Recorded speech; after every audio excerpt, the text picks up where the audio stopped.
justiça, Atos 17, 25 a 28, ele ama a todos indistintamente e deseja a salvação de toda a humanidade, João 3,16, porque Deus amou o mundo de tal maneira que deu o seu Filho unigênito, para que todo aquele que nele crê não pereça, mas obtenha a vida eterna. Então, por aí, por este versículo textual da Bíblia que se encontra em João 3,16, nós podemos observar que Deus ama toda a gente, todos os povos, todas as tribos, é amada de Deus. Então nós, como igreja, nós não podemos fazer de maneira alguma acepção de pessoas. Nós não podemos dizer, por exemplo, que a salvação é só para nós brasileiros, ou que a salvação é só para nós que vivemos no Ocidente. Nós não podemos, por exemplo, observar o povo muçulmano e achar que eles não são merecedores da salvação.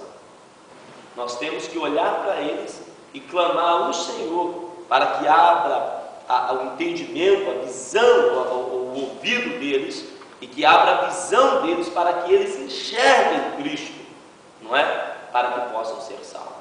Deus amou o mundo. Deus não amou a América. Deus não amou só o Brasil. Não é verdade? Deus amou o mundo.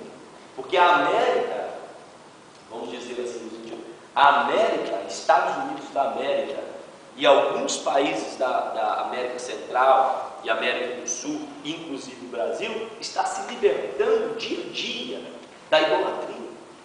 Então, são os povos mais cristãos do mundo, porque no sentido de conversão. Minha irmã me disse que lá na Espanha a idolatria é tão terrível pelo catolicismo que crente lá é considerado como igreja evangélica é considerada como seita. Lá pastores são presos. Se não tiver uma licença para operar como igreja, são presos. Não tem perdão, não é como aqui. Por exemplo, se o fiscal chega aqui em um estabelecimento onde está funcionando uma igreja, ele fecha a igreja porque não tem licença para operar, com cuidado em relação às normas, não é, às leis da cidade, em relação ao FAI, ao departamento e tal. Então ele fecha o templo porque não tem como estar operando ali dentro, porque pode ocorrer um acidente, um incêndio, uma coisa assim e tal. Mas lá na Espanha, não, eles fecham primeiro porque não tem licença para cultuar o Senhor. Então, nós que estamos na parte extrema do Ocidente, América, Estados Unidos, não é? Brasil e outros países que estão se convertendo dia a dia ao Evangelho, nós temos que entender, não é? Que nós não somos os melhores. Nós estamos em um melhor lugar, que é dentro da igreja de Jesus Cristo. E temos que trabalhar para que eles sejam salvos também. Amém? Onde que eu parei? Através de Jesus Cristo, Mateus 1, 21 e Atos 4, 12. Esta é a mensagem que os apóstolos de nosso Senhor proclamaram aos gentios. No Filho, todos somos amados pelo Pai, sem quaisquer, como é que está escrito aí? Distinções. Está você também disposto a anunciar o Evangelho até os confins da terra? Há muita terra ainda a ser conquistada.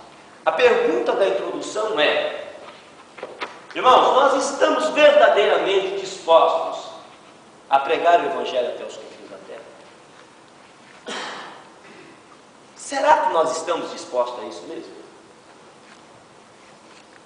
Ou será que nós estamos pensando, não é? Alguém disse um dia para mim que às vezes nós pensamos, né, na nossa vidinha, na nossa casinha, não é? No nosso carrinho, na nossa continha. E aí, quando nós pensamos nessas coisas que são coisas materiais, entra a parte afetiva. Nós começamos a pensar na nossa familhinha, e as almas estão morrendo e indo para o inferno, e nós estamos pensando no quê? Nos nossos desejos, nas nossas vontades em relação à vida com Deus. Não, eu estou vivendo com o Senhor, quero fazer a obra do Senhor. Mas de que maneira nós queremos fazer a obra do Senhor? Eu vivo para o Senhor, eu já disse a Deus, eu entreguei a minha vida a Ele. Mas espera lá, eu entreguei a minha vida a Deus e eu quero comandar a minha vida? E eu quero dirigir a minha vida? Se eu entrego o meu carro, o carro que eu estiver dirigindo, ao irmão Reginaldo, eu sou o motorista? Sim ou não? Não sou o motorista. O que eu sou no carro? Sou um passageiro. Queridos, se nós entregamos a nossa vida a Deus, o que nós somos? Passageiro, ou seja, quem é que está dirigindo o carro? O Senhor. É uma ilustração para que a gente possa entender. Então, será que estamos, a pergunta da introdução, será que estamos dispostos a pregar o Evangelho até os confins da terra? E agora? Será que estamos dispostos? Estamos dispostos a deixar Deus fazer de nossas vidas o que Ele quer? Estamos dispostos a deixar Deus dirigir as nossas vidas? Eu estou falando nossas vidas. Estou falando de mim primeiro. Porque a gente é resistente ao Senhor, irmãos. Eu aceitei Ele. Aleluia, glória a Deus, e sapateia e tal, e aquela coisa. Mas quando nós temos que sofrer um pouco mais pela causa do Evangelho, recusamos. Damos mais charrete. Tiramos o pé do trilho. Opa, pera lá. Não, Deus não falou comigo ainda. Coisa que Deus precisa falar comigo, que eu preciso pregar o Evangelho, sendo que Ele já falou. A palavra já diz que eu tenho que pregar o Evangelho. Aí muitas vezes eu fico esperando. Não, eu só vou lá na casa de fulano para falar de Jesus para ele, se Deus falar comigo. Então a palavra não é nada. A palavra que já está escrita não é nada. A palavra é vida, é eficaz e penetra até a divisão da alma do Espírito, Hebreus 4:12. A palavra é um verbo que se fez carne, se materializou, habitou e habita entre nós. Ou nós não cremos mais? Então a pergunta da introdução é: nós estamos dispostos a pregar o Evangelho até os confins da terra? Ou estamos dispostos a continuar pensando nas nossas intenções dos corações? A intenção do meu coração, quando eu digo que estou vivendo para Deus, mas na verdade eu não deixo Deus dirigir, vamos supor assim, né? Que eu comecei falando sobre o carro, não foi?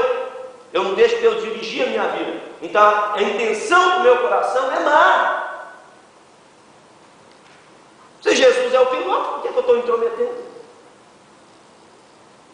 A pergunta é, vamos continuar pensando em nós, nas nossas vontades? Vamos continuar determinando o que queremos para Deus? Determinando.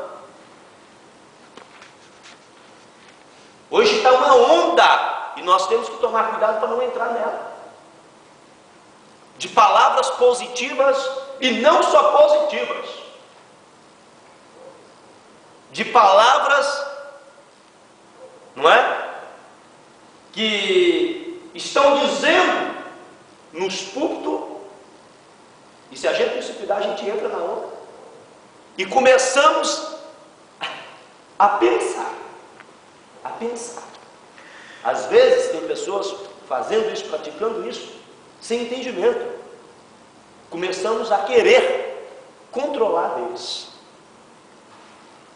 Deus tem que dar. Deus vai me dar. Sai do caminho da via da fé e entra por um caminho autoritário. Começa a controlar Deus. A pergunta é: nós estamos